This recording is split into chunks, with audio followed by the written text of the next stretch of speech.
Hello जी। Welcome to TET वाला teacher.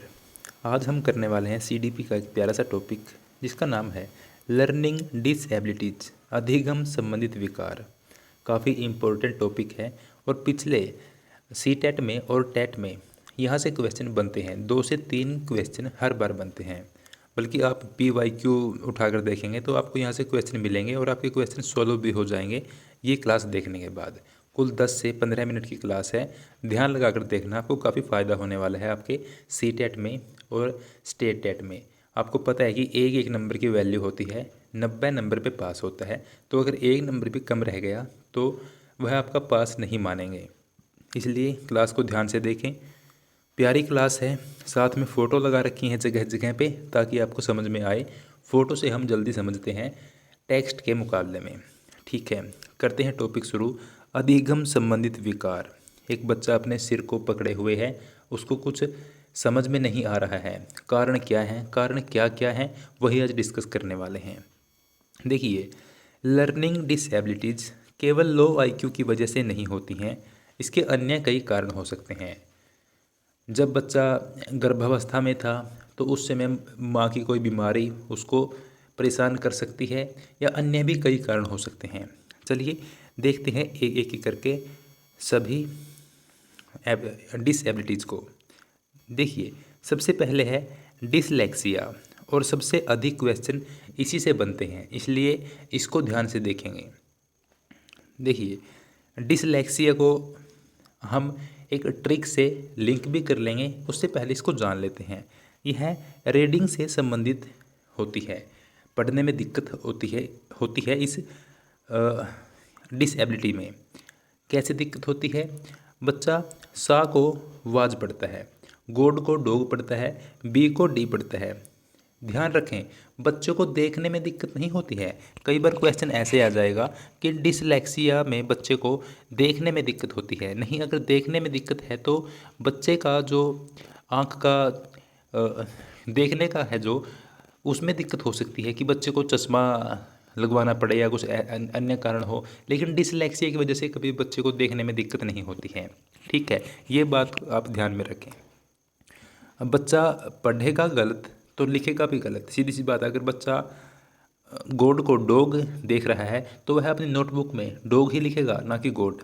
इसलिए कई बार ऐसा बोलते हैं कि डिसलेक्सिया लिखने से संबंधित भी है, लेकिन डायरेक्ट यह पढ़ने से संबंधित है। आप समझ गए हैं मेरी बात को। तारे ज़मीन पर मूवी में जो ईशान अवस्थी है उसको यही दिक्कत है। अगर आपने मूवी देखी है तो उसमें उसको बोर्ड पे जो लेटर्स हैं, अक्षर हैं, वह घूमते हुए दिखाई देते हैं। B का D बन जाता है, 6 का 9 बन जाता है। वह बच्चा इसी बीमारी से जूझ रहा होता है। किससे? डिसलेक्सिया से। इसके उपाय क्या हैं? अभी उपाय या तो बच्चे को थोड़े बड़े लेटर लिख कर दिखाए जाएँ, या फिर बच्चे को साथ साथ में ऑडियो सामग्री उपलब्ध करवाई जाए जिससे उसको सहायता प्रदान की जा सके। और इसका इंटेलिजेंस से कोई भी संबंध नहीं है। अगर बच्चे में IQ ठीक है तो उसके बावजूद भी यह दिक्कत हो सकती है। ठीक है, और डिसलेक्सिया को अभी हम लिंक कर लेते हैं एक ट्रिक से। देखिए, बच्चा रिलैक्स नहीं है पढ़ते हुए बच्चा रिलैक्स नहीं है। रिलैक्स से डिसलेक्सिया हमने लिंक कर लिया है। ठीक है, इसके बाद जो अगला विकार है वह है डिसग्राफिया। इसमें क्या होता है? बच्चे को लिखने में दिक्कत आती है।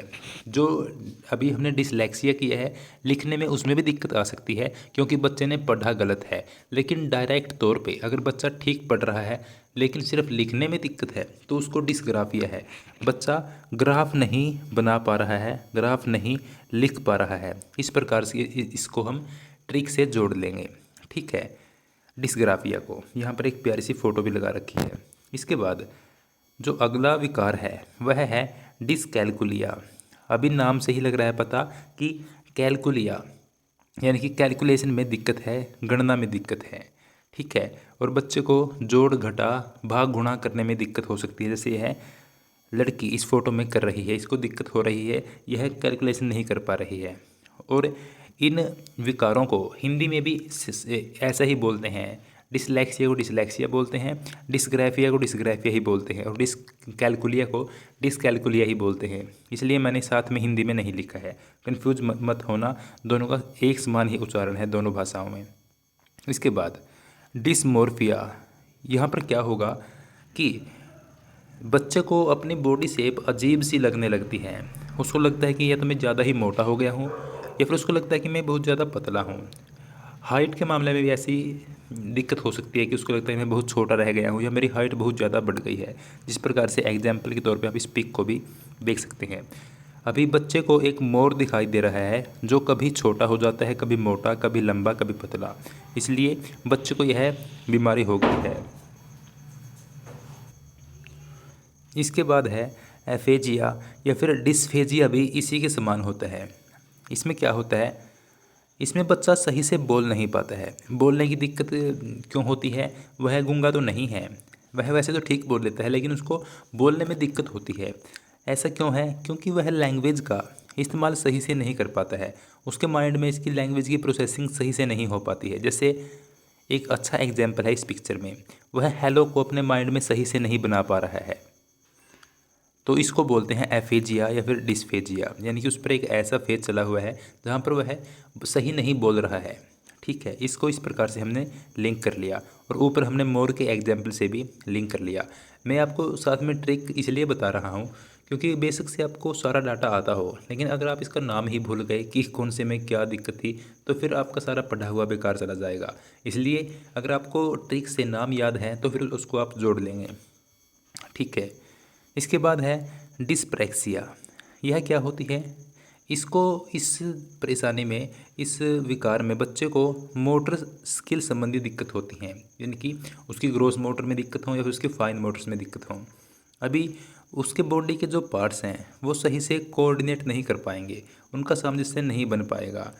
जैसे बच्चा फीता नहीं बांध पाएगा अपने जूते का, वह बटन नहीं लगा पाएगा और वह पेन या पेंसिल भी सही से नहीं पकड़ पाएगा कई बार।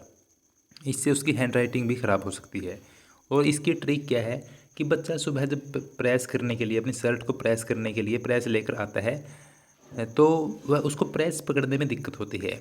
यानी कि डिस्प्रैक्सिया से प्रेस पकड़ने में दिक्कत, तो उसकी जो मोटर संबंधी दिक्कत है, उसकी परेशानी है, जिससे वह कई काम नहीं कर पाता है। और उसकी मेनली मोटर्स में दिक्कत है तो वह कोई काम ढंग से नहीं कर पाएगा। और आपको ट्रिक्स कैसी लग रही हैं आप कमेंट बॉक्स में ज़रूर बताना, आपको फ़ायदा हो रहा है नहीं हो रहा है। इसके बाद है ADHD। यह क्या है, यह है attention deficit hyper active disorder. इसमें क्या होगा, एक तो बच्चे में अटेंशन की कमी होगी और दूसरा वह टिक कर नहीं बैठ पाएगा और वह एक ही काम को बार बार दोहराएगा। ठीक है, इसके बाद जो अगला है वह है ऑटिज्म स्पेक्ट्रम डिसऑर्डर। यह ADHD से अलग है और इसके अंतर्गत कई सारे डिसऑर्डर हो सकते हैं। यानी कि यह एक छाता है जिसके अंतर्गत कई सारे डिसऑर्डर हो सकते हैं। इसमें क्या होगा कि यह एक तो कॉग्निटिव से संबंधित दिक्कत है। ठीक है, संज्ञान से संबंधित यह दिक्कत है और एक ही जैसा काम वह बार बार करेगा। इसमें कई सारी दिक्कत कौन सी हो सकती हैं, इसमें या तो बच्चे को प्रॉब्लम सॉल्विंग में दिक्कत आ सकती है या फिर उसको सोशली होने में भी कई बार दिक्कत आती है, लोगों से इंटरेक्ट करने में दिक्कत आती है या फिर एकेडमिक्स भी उसकी ख़राब हो सकती है। ऐसे कई सारी दिक्कतें इसमें आ सकती हैं। इसके बाद एक हमने छोटा सा यहाँ पर ग्राफ लिया है और आप बताएंगे ग्राफ संबंधी हमने एक ट्रिक बनाई थी, वह क्या थी। डिस्ग्राफिया, डिस्ग्राफिया क्या थी, बच्चे को लिखने में दिक्कत आ रही थी डिस्ग्राफिया में। यहाँ पर एक ग्राफ है जिसमें बताया गया है कि जो सही बच्चे हैं, सही का क्या तात्पर्य है, जिनको कोई भी डिसेबिलिटी नहीं है, यानी कि चिल्ड्रन विदाउट डिसेबिलिटी वो 80% हैं और चिल्ड्रन विद डिफ़िकल्टी वो 15% हैं। यानी कि इनको डिफ़िकल्टी तो है लेकिन इनकी डिफ़िकल्टी दूर की जा सकती है। लेकिन 5% ऐसे बच्चे हैं जिनको डिसेबिलिटी है, जिसको ठीक तो नहीं कर सकते, सिर्फ उसको डील कर सकते हैं। ये ऐसे ही यहाँ पर ग्राफ या फिर इसको चार्ट आप कह सकते हैं, आप इसको यहाँ पर देख सकते हैं। अच्छा, इसके बाद कुछ इमोशन से संबंधित भी डिसऑर्डर हो जाते हैं। वो कौन कौन से हैं, यानी कि संवेग संबंधी विकार इनको बोलते हैं। पहला है OCD, यानी कि ऑब्सेसिव कंपल्सिव डिसऑर्डर, किसी एक चीज़ के प्रति ऑब्सेस हो जाना इसके अंतर्गत होता है। किसी काम के प्रति ऑब्सेस हो जाना, बार बार उसे करना और हर बार उसी तरीके से उस काम को करना। जिस प्रकार से इसको हम कई बार हैबिट बोल देते हैं कि इस इंसान की तो ऐसी हैबिट है, इस बच्चे की ऐसी आदत है कि इस काम को यह इसी ढंग से करेगा, OCD इसको बोल देते हैं। इसके बाद आगे है फोबिया। फोबिया होता है डर, और फोबिया एक टाइप का नहीं होता, यह कई प्रकार का होता है। किसी को किसी चीज़ का जब डर होता है तो उसमें फोबिया बन जाता है। जिससे कई लोगों को ऊंचाई का डर होता है, अगर उनको कई मंजिल ऊपर हम ले जाते हैं तो उनको दिक्कत होने लगती है ऊपर से देखते हुए। और कईयों को पानी से डर लगता है, अगर वो कहीं पर बहुत सा पानी देख लें, स्विमिंग पूल देख लें तो उनका दिल घबरा जाता है। इसके बाद कई लोगों को अंधेरे से डर लगता है। खैर अब तो इन्वर्टर्स हैं, जब इन्वर्टर नहीं थे तो अगर लाइट चली गई तो फिर उन पर क्या बीतती थी सिर्फ वो ही जानते हैं।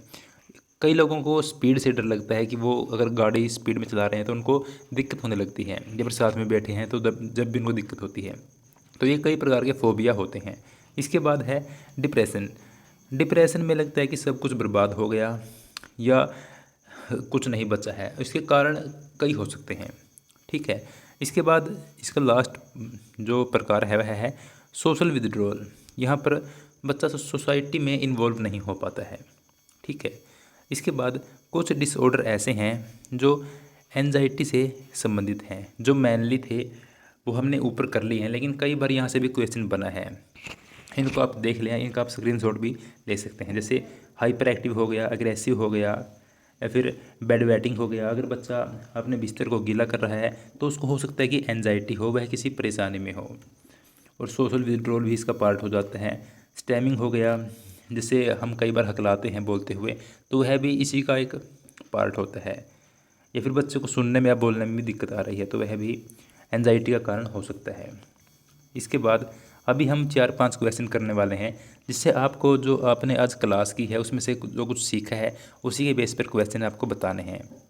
सबसे पहला, डिसलेक्सिया किससे संबंधित है? डिसलेक्सिया हमने स्टार्टिंग में किया था, जिससे हमें बच्चा रिलैक्स होकर नहीं पढ़ रहा है, हमने ट्रिक भी बनाई थी। तो डिसलेक्सिया पठन विकार होता है, रीडिंग डिसेबिलिटी होती है।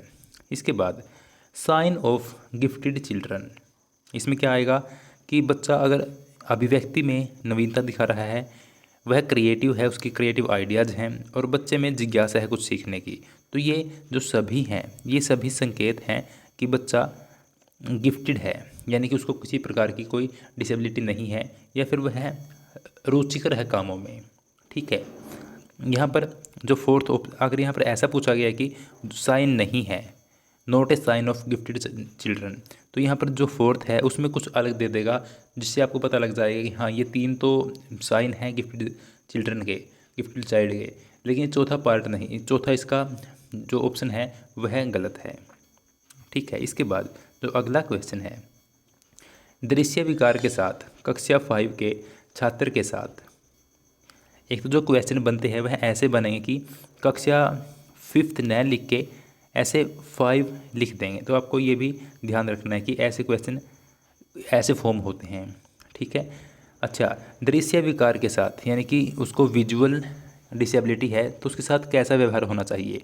ऑप्शन ऐसे आएंगे कि उसको अलग बिठा दो, उसके साथ एक समान व्यवहार ना करो, या फिर उसको घर भेज दो, पेरेंट्स के पास भेज दो। लेकिन जो राइट आंसर होगा वह ऐसा होगा कि कक्षा में सामान्य व्यवहार है और उसको अगर उसको देखने में दिक्कत आ रही है तो उसको कुछ सुनने की सामग्री उपलब्ध करवाई जाए साथ साथ में, ठीक है। नेक्स्ट क्वेश्चन क्या कहता है, एक बच्चा सा को वाज पढ़ता है यानी कि इनमें अंतर नहीं कर पाता है, तो इसमें कौन सी दिक्कत है? तो उसको डिसलेक्सिया है, यानी कि वह पढ़ने में रिलैक्स नहीं है। ऐसी हमने ट्रिक भी की थी, यह सबसे पहला हमने जाना था।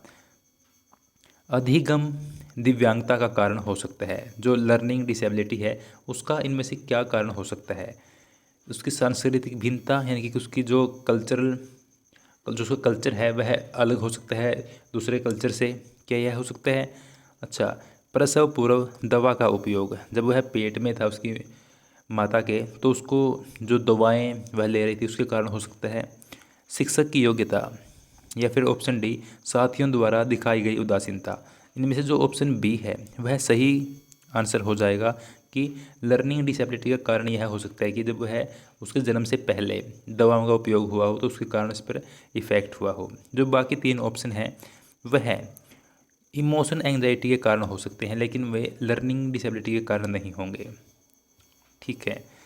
ऑटिज्म या संवलीनता में क्या शामिल है? इसमें दूसरों से मिलने में परेशानी होती है, हमने अभी जाना भी था। इसके बाद मोटर कौशल सीखने में दिव्यांगता क्या कहलाएगी? हमने डिस्कस किया था कि डिस्प्रैक्सिया में बच्चे को बटन लगाने में, फीते बांधने में दिक्कत होती है। ट्रिक बनाई थी कि बच्चे को प्रेस पकड़ने में दिक्कत होती है, यानी कि मोटर स्किल में दिक्कत है। तो डिस्प्रैक्सिया हमने इसको जाना था। इसके बाद जो हमारा नेक्स्ट क्वेश्चन है वह है लर्निंग डिसेबिलिटी है जो अधिगम विकार है वह कैसा होता है? देखिए, वह परमानेंट नहीं होता है, यानी कि वह स्टेबल या फिर वह स्थिर नहीं है। यह कम या ज़्यादा होता रहता है। इससे वेरिएबल स्टेट, यानी कि यह चर अवस्था है, यह अचर अवस्था नहीं है कि अगर हो गया तो यह पूरी लाइफ समान रहेगा। नहीं, इसके उपाय करने से यह कम हो जाता है। इसके बाद नेक्स्ट क्वेश्चन क्या कहता है, और ये आज का लास्ट ही क्वेश्चन है। ध्यान का समय के साथ मेल के लिए अधिक समय दिया जाना, यानी कि कहने का तात्पर्य यह है कि अगर बच्चा ध्यान नहीं लगा पा रहा है, बच्चा फोकस नहीं कर पा रहा है, तो उसके लिए अधिक समय दिया जाता है। तो यह किस प्रकार के बच्चे के लिए है? यानी कि यह ADHD के लिए है, जो बच्चा अटेंशन नहीं दे पा रहा है और जो बच्चा जो बच्चा अटेंशन अच्छे से नहीं दे पा रहा है, जो फोकस नहीं कर पा रहा है, जो एक जगह टिक कर नहीं बैठ रहा है, उसके लिए होगा। यानी कि ध्यान अभाव सक्रियता विकार संबंधी यह हो जाएगा। जो हमने क्वेश्चन किए हैं, आई होप कि उनसे आपको जो आज क्लास की है उसमें कुछ सहायता मिलेगी। और लास्ट में जाने से पहले एक बात सुन लो, अगर आपको CDV समझने में, पढ़ने में दिक्कत आ रही है तो हो सकता है कि या तो आप ऐसा इस लाइन में नए हों, आप पहली बार दे रहे हों पेपर, या फिर यह हो सकता है कि आपने पहले दिया है कि आपको समझ में नहीं आया हो। तो यह दिक्कत आपकी अकेले की नहीं है, तैयारी करने वाले लगभग हर स्टूडेंट के साथ में ऐसा ही होता है, क्योंकि यह एक ऐसी ही फील्ड है जो हमने डायरेक्ट तौर पे अपने स्कूल टाइम में नहीं पढ़ी होगी, क्योंकि जो अदर सब्जेक्ट हैं वो तो हमने पढ़े हैं, उनके समाज में बात में हम सुनते रहते हैं जो बच्चों से। लेकिन CDP ऐसा है कि यह एक अलग ही सेक्टर हो जाता है। चलिए, दिक्कत नहीं लेने हैं कि हमको नहीं आएगी। CDP रटने से नहीं आती, समझने से ही आती है। और समझाने के लिए आपके पास टेट वाला टीचर संदीप अल्फाज आपके साथ हमेशा रहेगा। तो दिक्कत नहीं लेनी है, तैयारी करते रहें। और इसी सीरीज़ की पहले भी कई वीडियो आ चुकी हैं, इसी फॉर्म में समझाया गया है, जाकर ज़रूर चेक करें और प्ले लिस्ट जाकर देख लें। उससे आपको CTET या फिर आपका स्टेट टेट पास करने में काफ़ी सहायता होगी। दिक्कत मत लेना, मैं आपके साथ हूँ और हर दिन आपके लिए नई नई वीडियो बिल्कुल फ्री में आती रहेंगी। और इस क्लास की जो PDF है, शायद 6 या फिर 7 पेज की है टोटल PDF बनी है, जिसमें पिक्चर्स भी साथ में ऐड की हुई हैं, जो आपके लिए काफ़ी हेल्पफुल हो जाएगी। आपने क्लास पूरी देखी है तो आप में सीखने की ललक है, तो आप इस PDF को पढ़ लेना, ताकि आपका जो आपने अभी क्लास की है आपका वो पक्का आपको याद हो जाए, रिवाइज कर लेना। टेट वाला टीचर, इसी नाम से हमारा टेलीग्राम है। डिस्क्रिप्शन बॉक्स में लिंक भी है, डायरेक्ट जाएँ, बिल्कुल फ्री में आपको PDF मिल जाएगी, ये भी और बाकी सारे की सारे भी। Thank you so much.